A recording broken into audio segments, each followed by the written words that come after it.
warahmatullahi wabarakatuh. Perkenalkan, saya Regi Oktavia selaku pembicara pertama. Saya Muhammad Rama selaku pembicara kedua. Saya Arya Chandra Maulana selaku pembicara ketiga. Kami Delegasi Universitas Jambi. Salam sepucuk Jambi 9 Lurah, Tanah Pilih Pusako Betua.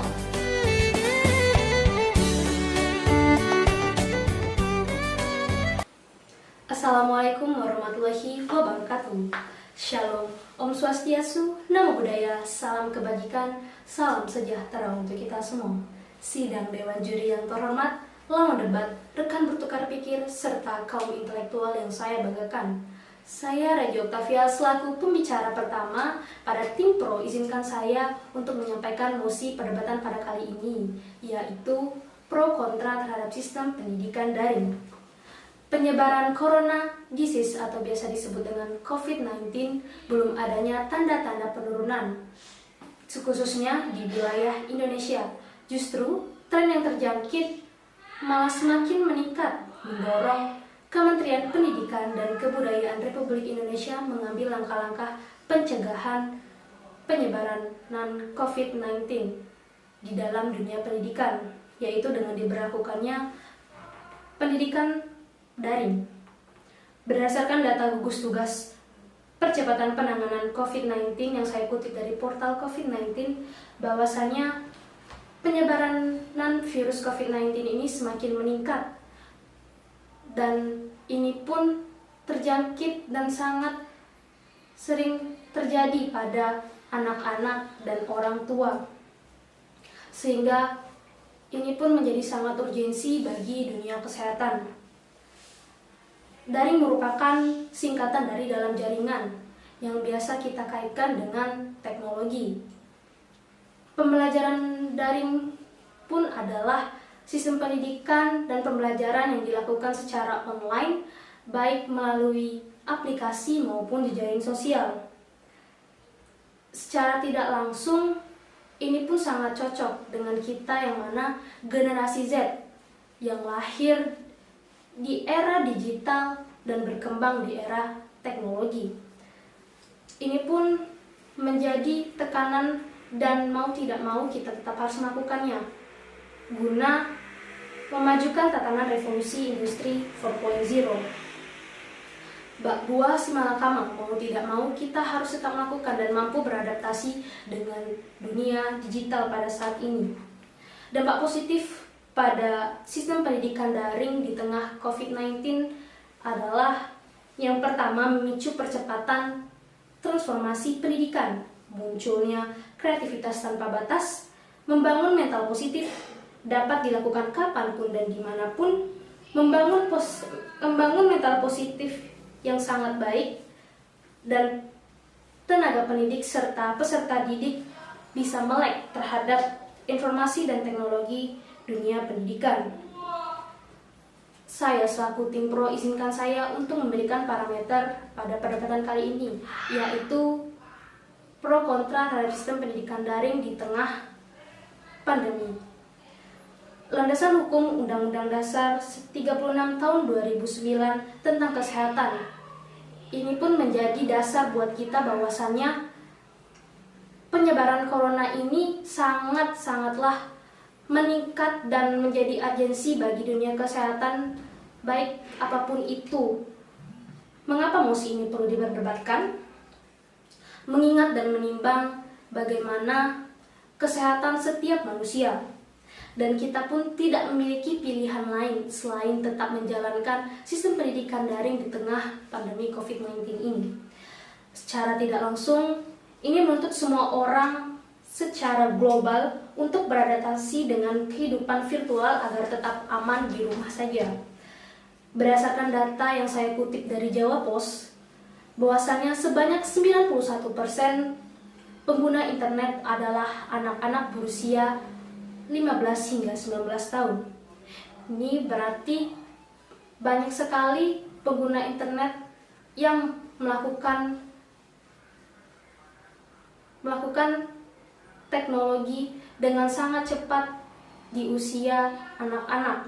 Dan tentunya ini pun menjadi penegasan bahwasannya anak-anak pun sudah lebih melek terhadap teknologi dan informasi di era digital ini.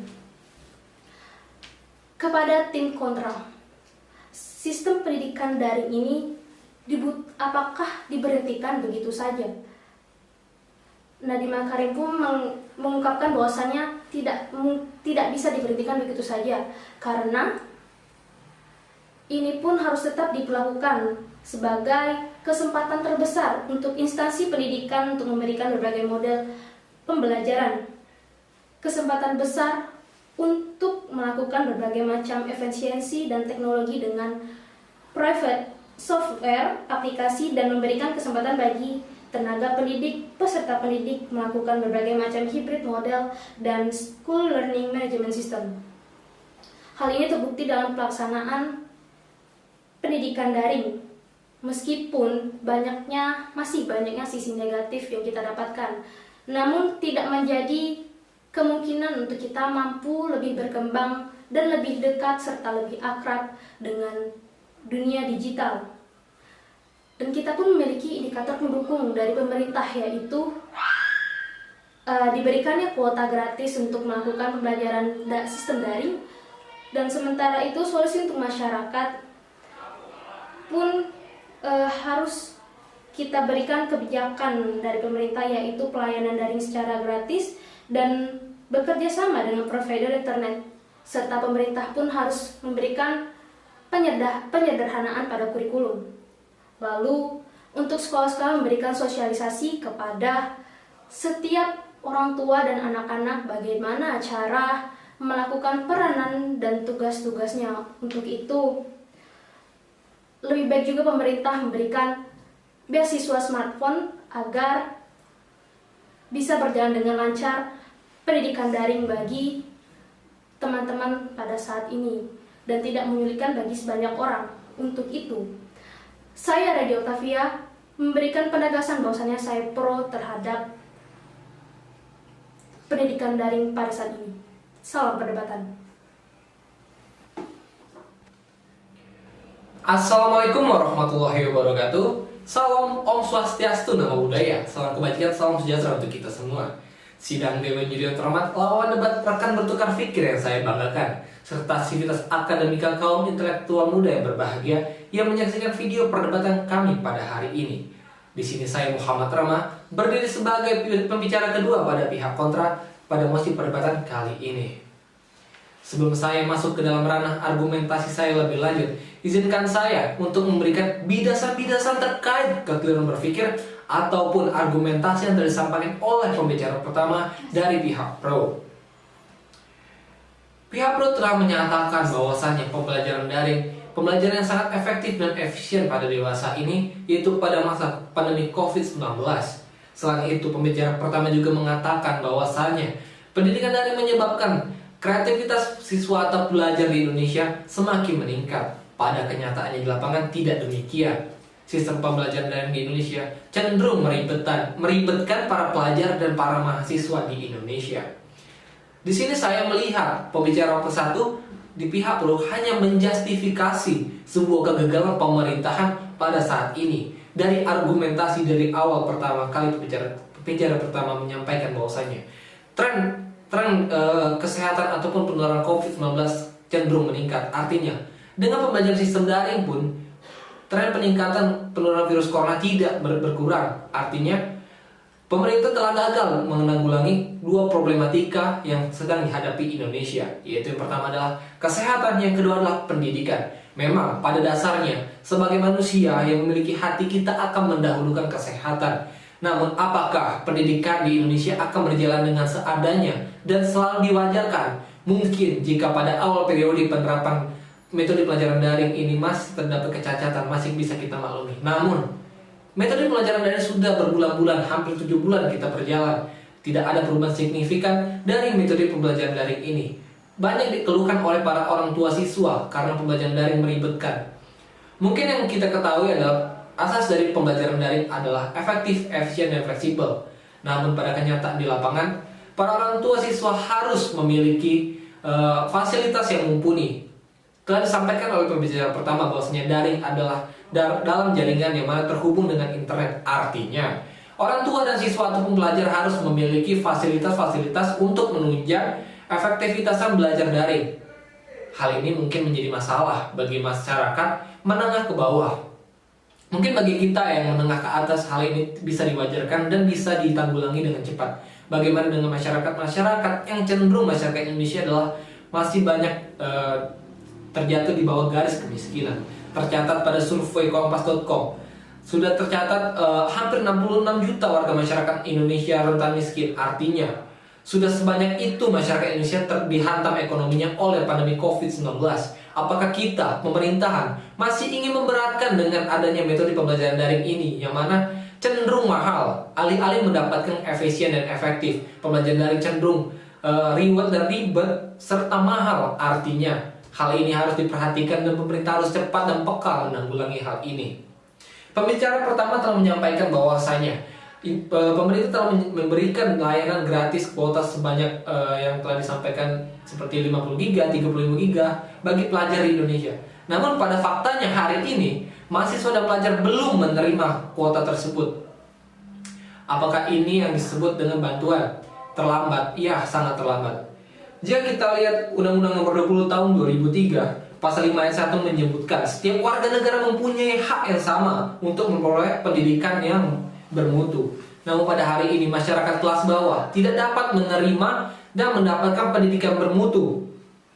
Belum lagi permasalahan ini masih terdapat di daerah pedesaan yang kurang jaringan internet. Jika kita lihat pada lihat pada Undang-Undang Nomor 20 Tahun 2003 Pasal 5 ayat 3 menyebutkan bahwa warga negara di daerah terpencil atau terbelakang serta masyarakat adat terpencil berhak mendapatkan pendidikan layanan khusus. Namun yang terjadi adalah kebijakan pemerintah yang meratakan semua kebijakan itu dengan pembelajaran daring. Apakah ini adil untuk pendidikan Indonesia? Satuan Tugas Percepatan Penanganan COVID-19 telah membagi-bagi daerah dengan berdasarkan warna, yaitu merah, oranye, kuning, dan hijau. Jika kita melihat dari tataran warna merah adalah daerah yang paling parah terdampak COVID-19 atau dampak penularannya paling tinggi, sedangkan hijau penularan yang paling yang mungkin bisa dikatakan tidak ada. Dengan demikian, jika kita lihat data yang tersedia di cnnindonesia.com, data di daerah hijau adalah daerah-daerah yang bisa dikatakan ekonomi rendah serta jauh dari jangkauan internet, bisa dikatakan juga terpencil. Apakah ini adil untuk mereka yang tinggal di daerah terpencil untuk menerapkan sistem pendidikan daring di tengah pandemi, yang mana itu akan meribetkan? Saya mengutip dari suarajabar.id, seorang ayah rela mencuri smartphone untuk anaknya berkuliah ataupun bersekolah di tengah pandemi ini. Hal ini adalah fenomena sosial yang sangat tidak seharusnya terjadi di tengah pandemi ini. Alih-alih mendapatkan keefektifan dan keefisienan, masyarakat semakin tertekan dengan adanya metode daring ini. Menurut Aulia Lukman Aziz, selaku pakar pendidikan di Universitas Brawijaya, dia berpendapat bahwasanya pendidikan konvensional lebih efektif dan efisien ketimbang pendidikan daring yang diterapkan oleh pemerintah Indonesia. Jika kita mengaca pada negara maju seperti Australia, Jepang, dan lainnya, mereka tetap memperlakukan pendidikan konvensional sebagai pendidikan utama, bukan pendidikan daring. Padahal negara mereka adalah negara maju yang mungkin lebih mampu daripada negara kita. Namun mengapa negara kita memilih untuk melakukan pembelajaran metode daring? Seharusnya telah dibagi-bagi warna-warna sebagai daerah yang terdampak. Pemerintah Indonesia dapat menerapkan metode pembelajaran konvensional pada daerah hijau dan memperlakukan dengan syarat-syarat yang ditentukan, seperti pada daerah hijau dapat dilakukan 3 kali seminggu dengan memperhatikan protokol kesehatan. Dalam satu kelas mungkin dibatasi peserta didik dan menggunakan masker serta pengukuran suhu yang tepat. Selain itu, di daerah merah, oranye, dan kuning dapat diterapkan 1 kali dalam seminggu sebagai pendidikan konvensional, sebagai pendidikan utama. Dan dengan demikian, pendidikan Indonesia akan baik-baik saja dan berjalan stabil serta perkembangan para pelajar akan terus berkembang. Sekian dari saya, salam perdebatan. Assalamualaikum warahmatullahi wabarakatuh. Shalom, Om Swastiastu, Namo Buddhaya, salam kebajikan, salam sejahtera untuk kita semua. Saya Arya Chandra Maulana sebagai pembicara ketiga pada perdebatan kita kali ini dengan masih pro dan kontra pendidikan daring. Tadi telah disampaikan oleh pembicara dari tim pro bahwasanya pengertian daring adalah singkatan dalam jaringan. sebagai kata online yang sering kita sebutkan di kehidupan sehari-hari yang berkaitan langsung dengan teknologi internet. Kemudian pembelajaran daring adalah pembelajaran jarak jauh atau PJJ yang dilakukan secara online menggunakan aplikasi pembelajaran ataupun jejaring sosial. Hal ini sangat melekat bagi kita kaum generasi Z yang juga harus melek terhadap teknologi dan informasi, terutama di era revolusi industri 4.0. Adapun parameter yang telah disampaikan oleh tim pro tadi adalah pro dan kontra terhadap sistem pendidikan daring di masa pandemi COVID-19. Mengingat Undang-Undang Nomor 36 Tahun 2009 tentang kesehatan, bahwasanya hal ini menjadi urgensi untuk dilakukannya pembelajaran daring. Jika kita salah mengambil langkah dalam pendidikan ini, itu akan memberikan resiko yang teramat besar bagi masyarakat. Namun tim kontra telah membidas bahwasanya pemerintah telah gagal terutama di bidang kesehatan dan juga pendidikan. Bisa kita lihat dari segi fasilitas yang diberikan kepada masyarakat itu sangat belum merata, terutama bagi daerah terpencil dan terbelakang. Hal ini akan menjadi PR yang sangat besar bagi pemerintah, karena kita mengingat bahwasanya Undang-Undang Nomor 20 Tahun 2003 Pasal 5 Ayat 1 mengatakan bahwa setiap masyarakat berhak mendapatkan pendidikan yang layak dan bermutu. Hal ini bisa kita lihat bahwasanya tim penanganan gugus COVID-19 telah mengatakan membagi zona-zona yang terdapat di Indonesia, terutama zona merah, oranye, kuning, dan hijau.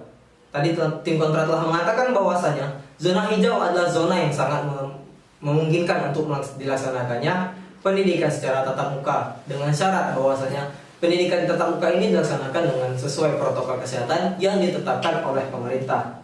Namun dikutip oleh laman Edukasi Kompas bahwasanya 94% peserta didik berada di zona merah, oranye, dan kuning. Hal ini adalah angka yang sangat besar bagi kita, mengingat bahwasanya peserta didik perlu mengemban pendidikan dan juga tetap perlu menjaga kesehatan mereka di tengah pandemi seperti ini.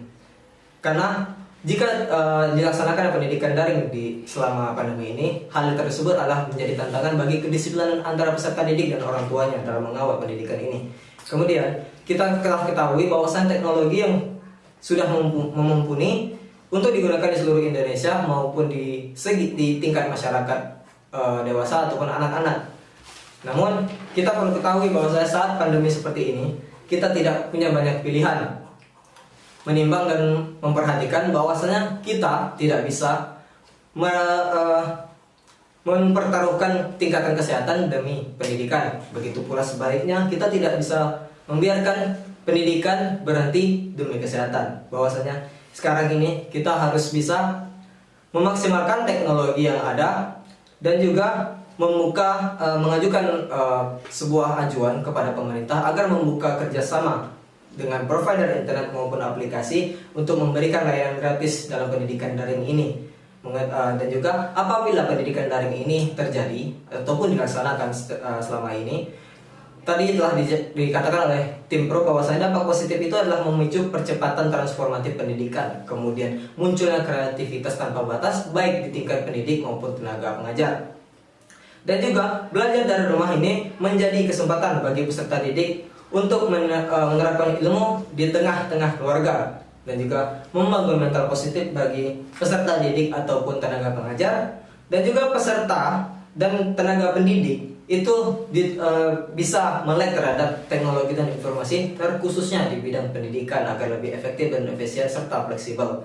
Dalam hal ini kita bisa mengawal pengajuan perubahan ataupun penyederhanaan kurikulum dalam yang bersifat daring ataupun virtual guna melaksanakan pendidikan yang efektif, efisien, dan fleksibel.